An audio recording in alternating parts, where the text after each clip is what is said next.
আসসালামু আলাইকুম ওয়া রাহমাতুল্লাহ। দেশের প্রধান প্রধান দৈনিক পত্রিকার শিরোনামে উঠে আসা শীর্ষ সংবাদগুলো নিয়েই হাজির হলাম আপনাদের সামনে। আশা করি সাথেই থাকবেন। গুরুত্বপূর্ণ খবরগুলোর মধ্যে শুরুতেই থাকছে বিশ্বব্যাপী ক্যাথলিক খ্রিস্টানদের প্রধান ধর্মগুরু পোপ ফ্রান্সিস আর নেই। ডক্টর মোহাম্মদ ইউনূস সহ বিশ্ব নেতাদের শোক। প্রধান উপদেষ্টা ডক্টর মোহাম্মদ ইউনূসের সাথে গতকাল চীনের ইউনান প্রদেশের গভর্নর ও ওয়াং ইউবু সাক্ষাৎ করেন। এ সময় প্রধান উপদেষ্টা ডক্টর মোহাম্মদ ইউনূস বলেন, আমরা চীনের খুব ঘনিষ্ঠ প্রতিবেশী হতে চাই। চীনের সঙ্গে সম্পর্ক গভীর করতে বাংলাদেশের অঙ্গীকার পুনর্ব্যক্ত করে ইউনানের গভর্নরকে প্রধান উপদেষ্টা একথা বলেন। মেয়র চেয়ারম্যান পদে সরাসরি নির্বাচন না করার প্রস্তাব সংস্কার কমিশনের। গৃহীত হলে খর্ব হবে জনগণের প্রত্যক্ষ ভোটের অধিকার। টাকার খেলা চলবে, বসবে বেচাকেনার হার। ৬৫ বছর আগের আইয়ুব খানের মৌলিক গণতন্ত্রে ফিরে যাওয়ার আশঙ্কা। মেয়র চেয়ারম্যানদের হাতে তুচ্ছ হয়ে পড়বে জনগণ। ২ সংস্কার কমিশনের মধ্যে মতবিরোধ। শ্রমিকের আইনি সুরক্ষা, ন্যূনতম মজুরি, মর্যাদাকর কর্মপরিবেশ ও সর্বজনীন শ্রম আইনের সুপারিশ শ্রম সংস্কার কমিশনের প্রতিবেদন। ৮ পুলিশ সদস্যকে অভিযুক্ত করে আন্তর্জাতিক অপরাধ ট্রাইব্যুনালের প্রথম প্রতিবেদন।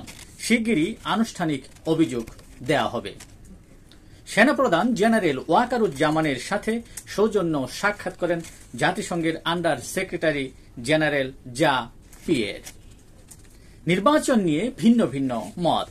বিএনপি দ্রুত নির্বাচন চাইলেও এখনই কঠোর কর্মসূচি নয়। জামাত দৃশ্যমান সংস্কার শেষে ফেব্রুয়ারিতে নির্বাচনের দাবি। এনসিপি মৌলিক সংস্কার ছাড়া নির্বাচনে অংশগ্রহণ নয় বলে জানিয়েছেন। যুক্তরাজ্যে আওয়ামী লীগের নেতার ছেলের বিয়েতে পলাতক এমপি মন্ত্রীদের উপস্থিতি লক্ষ্য করা গেছে। ৮ দফা দাবিতে গতকাল রাজধানীর খামারবাড়িতে বিক্ষোভ করেন কৃষি ডিপ্লোমা শিক্ষার্থীরা। এক পর্যায়ে শেরেবাংলা কৃষি বিশ্ববিদ্যালয়ের শিক্ষার্থীরা পাল্টা বিক্ষোভ করলে যৌথ বাহিনী পরিস্থিতি নিয়ন্ত্রণে আনে। নার্সিং ডিপ্লোমা কোর্সকে স্নাতক সমমান করার দাবিতে গতকাল প্রেস ক্লাবের সামনে মানববন্ধন করেন Bangladesh diploma student nurse union. Prime এশিয়ার শিক্ষার্থী হত্যার প্রতিবাদ ও খুনিদের বিচারের দাবিতে ঢাকা বিশ্ববিদ্যালয়ে বিক্ষোভ করেছে ছাত্রদল। গুলশানে ব্যাটারি রিক্সা বন্ধে উত্তেজনা, বেপরোয়া পরিবহন, কিছু শ্রমিকের অবাধ্যতা চড়াও হচ্ছে পুলিশের উপরেও। বিদেশি বিনিয়োগকারীদের বিশেষ নিরাপত্তা সেবা দেবে সরকার।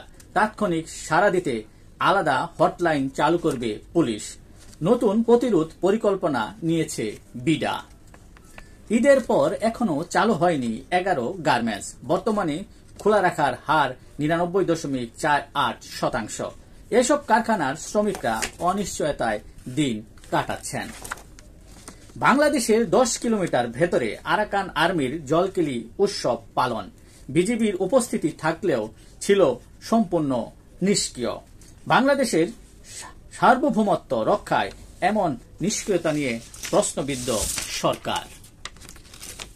দেশের প্রধান প্রধান দৈনিক পত্রিকার শিরোনামে উঠে আসা আন্তর্জাতিক সংবাদগুলোর মধ্যে শুরুতেই থাকছে চীনের স্বার্থের বিরুদ্ধে যুক্তরাষ্ট্রের সাথে শুল্ক চুক্তি করলে ব্যবস্থা, হুঁশিয়ারি উচ্চারণ করল চীন।